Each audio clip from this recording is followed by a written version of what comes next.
Hello and welcome back to Nasty Nate, Plant Exterminator in the Farm of Doom. And we had just planted some dwarf coconuts, so I wanted to come over here and show them. We actually have on this hill, I wanted to get started, new rainy season, so we had to get started on some new planting, even though we're trying to take care of the bananas and just get to where we're making some income. But this road goes up this hill and across, so I decided on each side of the road I'm planting a dwarf coconut, and we did. We went ahead and got those planted, and it's actually just 9 meters across the road. I did 9 by 10 meters. It's 10 meters in between each coconut, but then it's 9 meters across the road to the other coconut, and just the 2 rows. And then on the outside of the coconut, I did plant 2 rows of bananas as well. And on the right side, on this side over here, it's actually, this is the coconut on the right side of the road. I'm just calling this because I'm facing this way. This is the right side of the road. There's the row of bananas that goes down the middle there, which is 3 meters apart.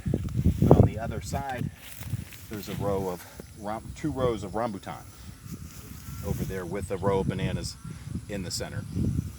And then, but on the other side of the road over here, we've got this is the row of coconut on the left side of the road. It's got the same deal where it has a row of bananas running down the middle, and then it has the evergreen avocado, 2 rows of evergreen avocado with a row of bananas running through the middle of that as well. I just felt like the coconuts were going to do better with the wind. I'll put right at the top of the hill. The evergreen avocados, they have a little bit of an issue with the wind, and it looks like they'll be sitting down off of the edge of the hill, so they won't get as wind whipped. Yeah, and they'll have a little bit of a barrier from the one, because they'll be down the hill a little bit. And there's a hill that way, and there's a huge breeze that can come off of this rice field over here, but there'll also be some blockage from the wind. I really like the rambutan, and that's why I wanted to plant some more rambutan. So I actually have another little section of rambutan that I'm planting also. And besides the fact that I like the rambutan, it's just that they do really well here. Yeah, the first seedlings of rambutan that we planted, they're doing good. So I figured, why fight my Mother Nature any more than I have to? If something that we planted does well here, we'll go ahead and do that.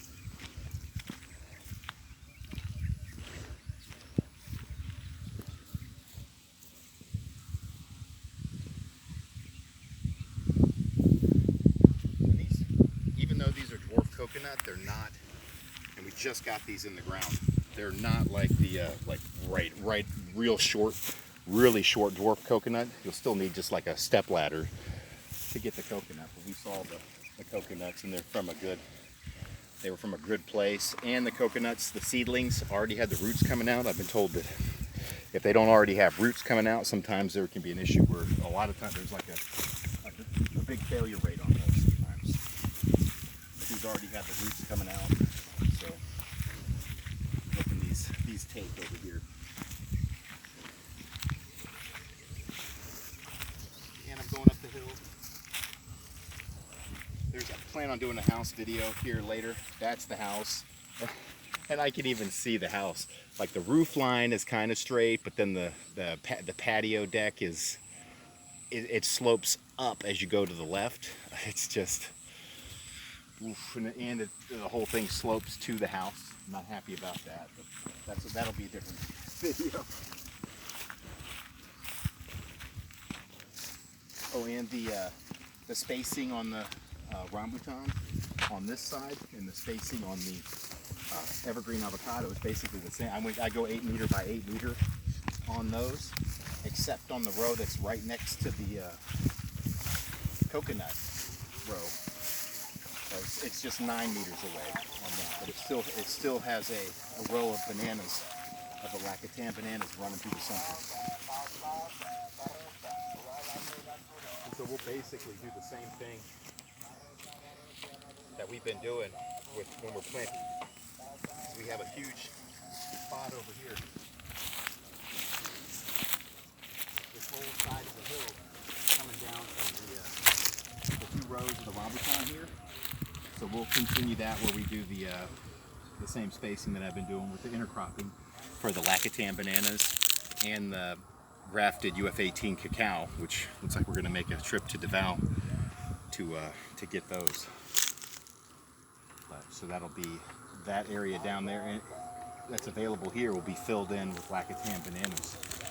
And I left a huge area next to the house. I kind of want to do like a permaculture food forest type deal, and it goes all the way around, but that hill is basically planted. You really can't see it yet, and that's where the calamansi are down in there. That's the behind the well creek that we're looking at over there. And those bananas that we planted first are already have been produced, and we even harvested some of those. But we have bananas kind of going all the way up the hill, except right around by the house there. I'm going to look at doing crop block over there, and somehow, but also the permaculture type food forest that goes around the house. So, but on this side of the hill, we have all these Lacatan bananas and all these now that are crop. But we've got various rows where I've planted fruit trees like this, the mango trees, the lanzones, the calamansi, and the diabano or soursop along the back border. But this section here, past the 2 rows of the evergreen avocado, it's going to be, there's a small section that's still left there. We're actually going to, in that section, but it's a pretty long strip though.